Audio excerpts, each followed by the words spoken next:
ஐயா அப்படின்னு சொல்லிட்டு ராமதாஸ் அவர்களுடைய பயோபிக் வந்து படமாக எடுக்கிறாங்க. அந்த செய்தி வந்து பார்த்தீங்கன்னா தமிழக அரசியல் வரலாற்றில் ஐயாவோட ரோல் மிக முக்கியமானது. ஒரு ஜாதிக்கு ஐயா அளவு இந்தியாவிலே எந்த தலைவரும் பண்ணியிருக்க மாட்டாங்க. டாக்டர் வந்து ஒரு பெரிய அரசியல் சக்தியாட்டு 89 டு இன்னைக்கு வர நிற்கிறாருன்னா அது ஐயா மூப்பனார் தாக்கு பிடிக்க முடியல. அண்ணன் வைகோ வெற்றி வீரராக இருந்தாலும் பெரிய அரசியல் சக்தியாக நிற்க முடியல. இந்திய அரசியலில் இப்போ இத்தகைய ஒரு அரசியல் சக்தி வந்து கன்சிஸ்டண்டாக தெளிவாக நிற்கிறது வந்து பாமக தான். ப்ரைட் ஆஃப் வன்னியர்ஸ் தான் அவர், அதில் எந்த மாற்றமும் இல்லை. அதை சேரன் எடுக்கிறாருன்னா ஒரு சமூக நீதி போராளி, அந்த வரலாறு எடுக்க வேண்டியது. அன்னைக்கு கலைஞருக்கு அடுத்தபடியாக நம்மகிட்ட இருக்கக்கூடிய மூத்த தலைவர் டாக்டர் ஐயா தான். டாக்டர் ஐயா கிட்ட பல ஜாதி சங்கங்களை வந்துடுவாங்கங்கிறவங்கள எம்எல்சி எல்லாம் கொண்டு வர்றது கலைஞர் முயற்சி பண்ணார். ஏன்னா அவங்களுக்கு எம்எல்சி கொடுத்து ஐயா கூட மற்ற சமூகங்கள் வர்றதை தடுக்கணும் இருந்தார். அதில் வன்னியர் தேவேந்திரர் ஒருதாய் மக்கள்ங்கிறத டாக்டர் ஐயா எஸ்டாப்ளிஷ் பண்ணார். அது அட்டவணை பிரிவில் இருந்தக்கூடிய தேவேந்திர குல வேளாளர் சமூகத்துக்கு ஓபிசி நான் ஷெடியூல் காஸ்ட் லிஸ்ட்டில் இருந்த பிசியில் பிசி தான் இருந்த வன்னியர்கள் வந்து ஒருதாய் மக்கள்னு சொல்லும்போது தேவேந்திர குல வேளாளர்களுக்கு மிகப்பெரிய சோஷியல் எழுச்சி எலிவேஷனை கொடுத்து அது டாக்டரையா தான் அதை கொடுத்தார். தேவேந்திர குல வேளாளர் அரசியல் வரலாற்றில் அவங்களோட சமூக எழுச்சிக்கு பெரும்பங்காற்றியவர் டாக்டர் ஐயா. நான் இதை ஏன் சொல்கிறேன்னா,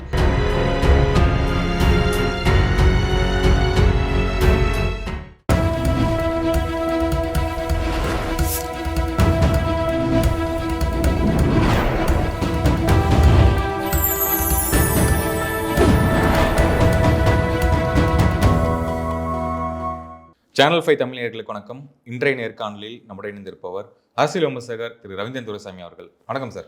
வணக்கம். ஐயா அப்படின்னு சொல்லிட்டு ராமதாஸ் அவர்களுடைய பயோபிக் வந்து படமாக எடுக்கிறாங்க. அந்த செய்தி வந்து பார்த்தீங்களா? சேரன் நல்ல இயக்குனர். தமிழக அரசியல் வரலாற்றில் ஐயாவோட ரோல் மிக முக்கியமானது. ஒரு ஜாதிக்கு ஐயா அளவு இந்தியாவிலே எந்த தலைவரும் பண்ணியிருக்க மாட்டாங்க. இதில் வன்னியர் எதிர்ப்பு அரசியலே தமிழ்நாட்டின் மையம் அரசியல் களம்ங்கிற ஒரு சூழ்நிலை இல்லை. 98ஆம் ஆண்டுலேருந்து ப்ரோ வன்னியர் பண்ணி தான் அங்கே அரசியல் பண்ண முடியும்னு எல்லாருக்குமே பாடம் படித்தவர் ஐயா. திண்டிவனம் வெங்கட்ராம மத்திய அமைச்சர் ஆனார்னா சர்ஃபஸ் டிரான்ஸ்போர்ட் மினிஸ்டர் ஆனார். ஐயா தான் முக்கிய காரணம். ஜெயலலிதா 8 வன்னியர்களை கேண்டிடேட்டாக போட்டாங்கன்னா ஐயா தான் முக்கிய காரணம். இன்னும் சொல்லப்போனால் நான் தான் ப்ரோ வன்னியர் அன்னைக்குள்ள இதில் ஆண்டி ராமதாஸ் எடுங்கன்னு ஜெயலலிதாட்ட சொன்னது நான் தான். 8 வன்னியரை கேண்டிடேட்டாக போட்டாங்க ஜெயலலிதா. 1-2 வன்னியரே எம்பி டிக்கெட்டுக்கு வெற்றி பெறக்கூடிய கட்சி கொடுக்காத சூழலில் வெற்றி பெற்ற கட்சி 8 வன்னியரை போட்டு 7 வன்னியர் ஜெயித்து மீதி 1 வன்னியர் அன்புமணிகிட்ட தோற்று 8 வன்னியர் எம்பியாக வந்தாங்கன்னா 1-2 வன்னியரே எம்பியாக வர முடியாது. லோக்சபா உறுப்பினர் ஆகாத சூழ்நிலை 8 வன்னியர்கள் மக்களவை உறுப்பினராக வந்தாங்கன்னா டாக்டர் ஐயா தான் காரணம்.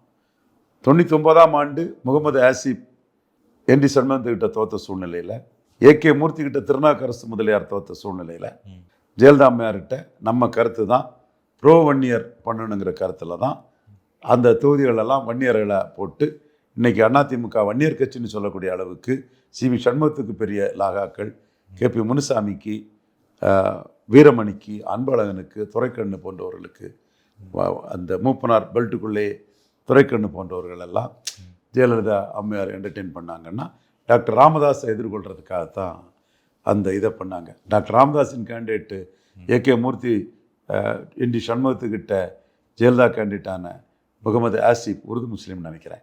எஸ் திருநாக்கரசு முதலியார் தோத்தனால தான் ப்ரோ வன்னியருங்கிற ஒரு ஸ்ட்ராட்டஜியை கொண்டு வந்து 8 வன்னியர்களை கேண்டிடேட்டாக போட்டாங்க. பல வன்னியர்களுக்கு நல்ல பவர்ஃபுல் லாகாக்களை கொடுத்து ஒரு ப்ரோ வன்னியர் அரசியலை ஜெயலலிதா பண்ணாங்க. கலைஞர் திமுகவில் மேல்மட்டத்தில் வன்னியர்கள் வரமாட்டாங்க. ராமதாஸ் வந்த பிறகு தான் தலைமையில் வன்னியருக்கு போஸ்ட் வேணுங்கிறத வீரபாண்டி ஆர்மும் சொன்னார். துரைமுறை எனக்கு இல்லைன்னு சொல்லி உனக்கு கேட்கலப்பா வன்னியரை கேட்குறான்னு வீரபாண்டியார் சொன்னார். அந்த துரைமுறை இன்னைக்கு திமுக கழகத்தின் பொதுச் செயலாளர் இருக்காருன்னா டாக்டர் ராமதாஸினுடைய அரசியல். வன்னியர் சமூகம் இன்னைக்கு இந்த நிலைக்கு வந்திருக்குதுன்னா வன்னியர் சங்க நிறுவனர் டாக்டர் ராமதாஸ் அந்த 20% ஒதுக்கீடு 50% பிசியை வந்து 30-20ன்னு கலைஞர் பிரிக்கிறதுக்கு அவருடைய போராட்டங்கள் காரணம். இதில் எனக்கு மாறுபட்ட கருத்துக்கள் இருக்குது. அன்றைக்கி நான் எல்லா இடமும் என்றைக்கும் ஒரே மாதிரி பேசக்கூடியவன். எம்ஜிஆர் வன்னியர்களை காமெடி ஆக்கி விட்டுட்டார். தமிழ்நாட்டோட பலம் 25 கோடி 30 கோடின்னு காட்டி ஒவ்வொரு ஜாதியும் கூட்டு ஒவ்வொருத்தரும் 1.5 கோடி 2 கோடின்னு சொல்லி கலைஞர் ஜாதி வாரி கணக்கெடுத்து செய்திருக்கணும்.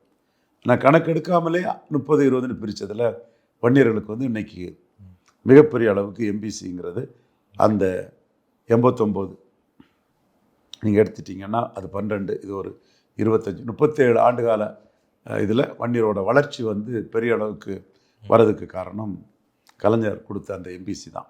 டாக்டர் ராமதாஸோட போராட்டத்தை மீண்டும் கையில் எடுத்துருவார் ராமதாஸ்ன்னு சொல்லும்போது அதை கொடுத்தார். அந்த பெரிய வளர்ச்சி தான் அன்றைக்கி பிரமலைக்கல்லருக்கும் மறவருக்கும் கேட்காமலே கலைஞர் கொடுத்தார். கேட்காமலே அவங்களையும் உள்ள சேர்த்தது என்னைக்குனாலும் இவங்க 2 பேரும் மோதட்டுங்கிற அரசியல் நோக்கம் தான். அரசியல்வாதி அப்படி தான் இருப்பாங்க. முக்குலத்தோரையும் வன்னியரும் ஒன்று சேர்த்து வச்சுக்கிட்டு அவங்க ஒன்று சேர்ந்து இவருக்கு இடத்த தட்டி போடுறதுக்காக கலைஞர் அரசியல் பண்ணுவார். அது இயல்பு, யதார்த்தத்தை தான் நான் சொல்கிறேன்.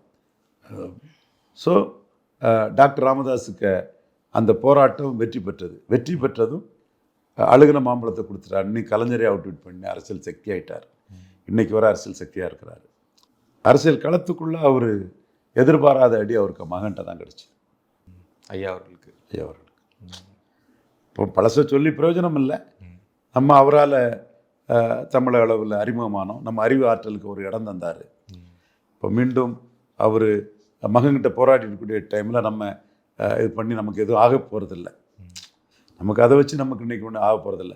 நம்ம டார்கெட்டே எடப்பாடி பழனிசாமி தான்னு பெரிய டார்கெட்டாக வச்ச போது ஐயாவுக்கு பெருமையும் நம்ம ஐயாவை எதிர்க்கலை. அதே மாதிரி அன்புமணி ராமதாஸையும் நம்ம எதிர்க்க வேண்டியதில்லை. ஐயா எடப்பாடிகிட்ட ஏமாற மாட்டாருன்னு தெரியும். கிளியை வளர்த்து பூனைகிட்ட கொடுக்க மாட்டாருன்னு தெரியும். அன்புமணி ஏமாந்துடக்கூடாதுங்கிற ஒரு எண்ண ஓட்டம் அன்புமணி மேலே நமக்கு இருக்குது. அவரும் அலர்ட்டாக இருக்கணுங்கிறது தான் நம்மளோட பார்வை. ஸோ அவருடைய 7 வருடம் ஆனாலும் என்ன 70 வருடம் ஆனால் என்னன்னு அந்த யாருமே ஈழத்தமிழரை பற்றி பேசாத போது பேசினவர் ஐயா தான். சாத்தூர் கூட்டத்தில் பேசும்போது நானே அவர்கிட்ட தொலைபேசியில் பேசும்போது நீங்கள் பேசுனா அதுக்குள்ள எஃபெக்டே தனி. கவர்மெண்ட் உங்கள் மேலே நடவடிக்கை எடுத்தால் ஒட்டுமொத்த தமிழகத்தின் பெருத்த சமுதாயமே இதுக்கு எதிராக இந்த இஷ்யூக்கு ஆதரவாட்டும் அரசுக்கு எதிராக வரும்போது அரசு எடுக்க மாட்டாங்க. அது வன்னியர் சமூகத்தின் பலம். அது வேற எந்த ஒரு ஈழ ஆதரவாளர்களும் பேச முடியாத போது டாக்டர் ஐயா தான் அதை பேசினார். வில்போர் உள்ள ஒரு தலைவர். நீங்கள் இந்த களத்துக்குள்ளே கேப்டன் விஜயகாந்த் 10% வரை போனார், எதிர்கட்சி தலைவராக போனார். கடைசியில் அவர் மரணம் அடையும் போது அவரோட வாக்கு சதவீதம் ரொம்ப கீழே போயிட்டு.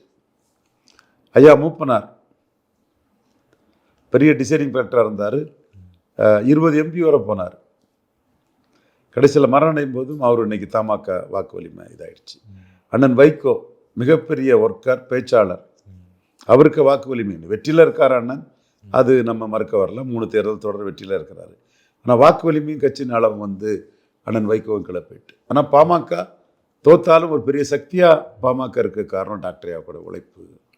அது இந்திய வரலாற்றிலே இப்படி ஒரு நிலையில் உள்ள ஒரு கட்சி இப்படி 89 இவ்வளோ வருஷம் சஸ்டெயின் ஆகி போகிறது வந்து மிகப்பெரிய ஒரு சாதனையான விஷயம். அது 2009 தோல்விக்கு பிறகு 2009 தோல்விக்கு பிறகு இப்போ ஐயாவோட வரலாற்றில் நம்மளை வந்து 98 வெற்றிக்கு அவருக்கு நம்ம காரணமாக இருந்தோம். எண்டு ஜஸ்டிஃபைஸ் த மீன்ஸ்ன்னு கலைஞர்கிட்ட சோஷியல் ஃபோர்ஸு காக்கா தேக்கா 80 நாடார்கள் ஓட்ட மக்கள் தலைவர் எம்ஜிஆர் கொண்டு வந்து 60 தொகுதியில் வெற்றியை கொடுத்து ஆட்சிக்கு வர காரணமாக இருந்தது. ஃபார்வர்ட் பிளாக்கு 67 முத்துராமலிங்க தேவர் தனியாக எடுத்ததை விட மூக்கையா தேவர் கேட்டலிஸ் போல்ஸ் ஆட்டு நிறைய அளவு முக்குலத்தோர் ஓட்டை கொண்டு வந்தார். முதறிஞர் ராஜாஜி அவர் 7.8% வாக்கு பலம் கொண்டவர். அவர் பிராமின்ஸ் ஓட்ட டிவைடாக இருந்து காமராஜி ராஜாஜின்னு பெரிய அளவுக்கு ஒரு நம்பிக்கையோட பிராமின் ஓட்ஸு சோஷியல் ஃபோர்ஸ் ஆட்டு கொண்டு வரது காரணமாக இருந்தார். அதே மாதிரி டாக்டர் ஐயா வந்து 98 சோஷியல் ஃபோர்ஸாக வன்னியர்கள் ஓட்ட பெரிய அளவு கொண்டு வருவார். நீங்கள் 96 டேட்டா படி பார்க்காண்டாம் வைகோவோட பெரிய ஃபோர்ஸ் ஐயா அப்படின்னு ஜெயலலிதா மேட்ட 5 சீட்டு ப்ளஸ் வாழப்பாடிக்கு 1 இந்த கூட்டணி உருவாக்கத்துக்கும் சோஷியல் ஃபோர்ஸ்ன்னு அதை பெரிய அளவுக்கு இது பண்ணதுக்கும் நம்மளோட அந்த பங்களிப்பு ஐயா வரலாற்றில் இருந்தது. ஐயாவோட சக்தி ஐயாவோட உழைப்பில் வந்த அந்த கட்சியை கலைஞர் தனிமைப்படுத்தி அழிக்க நினைக்கும் போது கலைஞருக்கு எண்ண ஓட்டமே ஷாக் ஆகும்போது வரையில் நம்ம எண்டு ஜஸ்டிஃபைஸ் த மீன்ஸ்ன்னு அந்த அணியை நம்ம கட்டமைச்சு கொடுத்தோம். அதில் கலைஞரே அப்புறம் நம்மளை கடுமையாக விமர்சனம் பண்ணார். அதற்கு பிறகு 2009-19 நம்ம ரோல் நெகட்டிவாக இருந்தது. நெகட்டிவ் ரோலை ரொம்ப பெருசுப்படுத்தி பேசாண்டா. பட் டாக்டர் வந்து ஒரு பெரிய அரசியல் சக்தியாட்டு 89 டு இன்னைக்கு வர நிற்கிறாருன்னா அது ஐயா மூப்பனார் தாக்கு பிடிக்க முடியல. அண்ணன் வைகோ வெற்றி வீரராக இருந்தாலும் பெரிய அரசியல் சக்தியாக நிற்க முடியல. கேப்டன் விஜயகாந்த் இன்னைக்கு பிரேமலதா அம்மையார் பரவாயில்ல, ஓரளவு நிற்கிறாங்க. அந்த ஐயாவோட அந்த கன்சிஸ்டன்ட் பொலிட்டிக்கல் ஃபோர்ஸுங்கிற இது வந்து யாருக்குமே இல்லை. இதுவும் இந்திய அரசியலில் இப்போ இத்தகைய ஒரு அரசியல் சக்தி வந்து கன்சிஸ்டண்ட்டாக தெளிவாக நிற்கிறது வந்து பாமக தான். வன்னியர்களின் ஒரு ப்ரைடுன்னு சொல்லி தான் நான் மதிமுகவோட அதிக சீட்டு வேணும்னு ஜெயலலிதாட்ட ஆர்கியூ வச்சேன். அதில் ஒட்டுமொத்த வன்னியர்களுக்கும் ஒரு கேட்டலிஸ்ட் போல்ஸ் ஆட்டு ஓட்டை கொண்டு வருவான்னு தான் 5 சீட்டுக்கு ஜெயலலிதாட்ட ஆர்கியூ பண்ணேன்.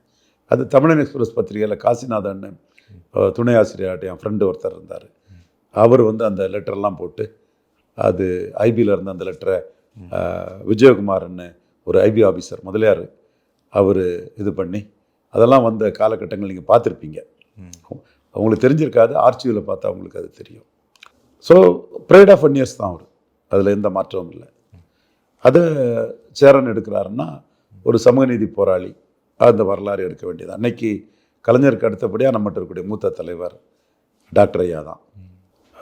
மனமாச்சரியங்கள் அரசியல் களத்துக்குள்ளே வரலாம், அது வரத்தான் செய்யும், அது நம்ம வராதுன்னு சொல்ல முடியாது. நமக்கும் எதிர்பார்ப்பு இருந்து அவருக்கும் அன்னைக்குள்ள நிர்பந்தங்கள் இருந்திருக்கலாம். டெலிபரேட்டாக நமக்கு டினை பண்ணுறாருலாம் சொல்ல முடியாது. 98லலாம் 30 லட்ச ரூபா செலவழிக்க நார்த் மெட்ராஸில் நிற்கிறியான்னு தான் கேட்டார். கட்சிக்கு வரக்கூடிய முதல் ராஜ்யசபா தாரன்லாம் ப்ராமிஸ் பண்ணியிருந்தார். ஸோ நமக்கு 3 பதவி கொடுத்துருந்தார். அரசியல் தலைமைக்குழு உறுப்பினர், துணைத் தலைவர், செய்தி தொடர்பாளர். பெரிய லெவலில் தான் அது வச்சுருந்தார். முக்கால அரசியலும் உணர்ந்த உங்களை அரசியல் ஆலோசகர்கள் ஒருவராக ஏற்றுக்கொள்கிறாரெல்லாம் சொல்லியிருந்தார். தேவேந்திர குல வேளாளர் எழுச்சிக்கும் டாக்டர் ஐயாவுக்கு பங்களிப்பு பரிசு. பள்ளர்பள்ளி ஒற்றுமை எழுச்சி மாநாடு மதுரையில் போட்டார். அதில் ஜான் பாண்டியனும் நான் கலந்துக்கிட்டோம். நான் என் மோகன் நாடார் சங்கம் சார்பாக நான் கலந்துக்கிட்டேன்.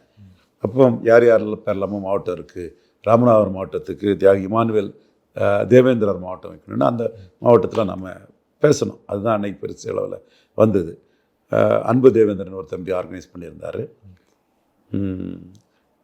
ஜான் பாண்டியன் முக்கிய விருந்தினராக தேவேந்திர குல வேளாளர் சார்பாக வந்திருந்தாங்க. ப்ரொஃபஸர் தீரன், பூத்தா இளங்கோவன், டாக்டர் ஐயா எல்லாம் வந்து அப்போ அந்த டாக்டர் ஐயா கிட்ட பல ஜாதி சங்கங்களை வந்துடுவாங்கங்கிறவங்கள எம்எல்சி எல்லாம் கொண்டு வர்றது கலைஞர் முயற்சி பண்ணார். ஏன்னா அவங்களை எம்எல்சி கொடுத்து ஐயா கூட மற்ற சமூகங்கள் வர்றதை தடுக்கணும் இருந்தார். அதில் பள்ளர்பள்ளி ஒற்றுமை எழுச்சி மாநாடுன்னு போட்டு வன்னியர் தேவேந்திரர் ஒருதாய் மக்களுங்கிறத பேசினாங்க. அந்த விழாவில் ஜான் பாண்டியன் கூட கொஞ்சம் ஸ்ட்ராங்காக கவர்மெண்ட்டுக்கு எதிராக பேசினார். தீரன் வந்து கலைஞரோட பாயும்புலி பண்டாரக வன்னியனில் சுந்தரலிங்க குடும்பனும் பண்டாரக வன்னியனும் ஒருதாய் மக்கள் ஒரே மாதிரி இருப்பாங்கங்கிறதுல தோழி அவரை பாரடி இவர் மாதிரி இருக்கார், இவரை பாரடி அவர் மாதிரி இருக்கார், ஒருதாய் மக்களுங்கிறதுல வன்னியர் தேவேந்திரர் ஒருதாய் மக்களுங்கிறத டாக்டர் ஐயா எஸ்டாப்ளிஷ் பண்ணார். அது அட்டவணை பிரிவில் இருந்தக்கூடிய தேவேந்திர குல வேளாளர் சமூகத்துக்கு ஓபிசி நான் ஷெடியூல் காஸ்ட் லிஸ்ட்டில் இருந்த பிசியில் அன்னைக்கு பிசி தான் இருந்த வன்னியர்கள் வந்து ஒருதாய் மக்கள்னு சொல்லும்போது தேவேந்திர குல வேளாளர்களுக்கு மிகப்பெரிய சோஷியல் எலிவேஷனை கொடுத்தது. அது டாக்டர் ஐயா தான் அதை கொடுத்தார், மறைக்கவும் முடியாது. தேவேந்திர குல வேளாளர் அரசியல் வரலாற்றில் அவங்களோட சமூக எழுச்சிக்கு பெரும்பங்காற்றியவர் டாக்டர் ஐயா. நான் இதை ஏன் சொல்கிறேன்னா, எனக்கும் டாக்டர் ஐயா இந்த பங்காற்றணுங்கிறதுல அவருக்கு ஒரு உந்து சக்தியாட்டு இருந்தவனாங்கிறதும் வரலாறு. ஸோ தேவேந்திர குல வேளாளர் இதில் ஜான் பாண்டியனை பெரம்பலூரில் நிறுத்தினார். அது பெரிய பரபரப்பாச்சு. பசுபதி பாண்டியனுக்கு பெரிய ப்ரொடெக்ஷனாக இருந்தார், டாக்டர் ஐயா தான் இருந்தார். பசுபதி பாண்டியனோட வழக்குகளை பாமக சந்தித்தாங்க. தியாகி இமானுவேல் சேகரன் நினைவிடத்தை 25 லட்சமோ ஏதோ பாமக தான் டொனேட் பண்ணி பெரிய லெவலில் பண்ணாங்க. நிறைய தேவேந்திர குல வேளாளர்களை அரசியல் ரீதியாக முன்னெடுத்தாங்க. ராசிபுரத்தில் அன்புமணிக்க நண்பர் ஒரு தேவேந்திர குல வேளாளர் ஒருத்தரை கேண்டிடேட்டாக போட்டாங்க.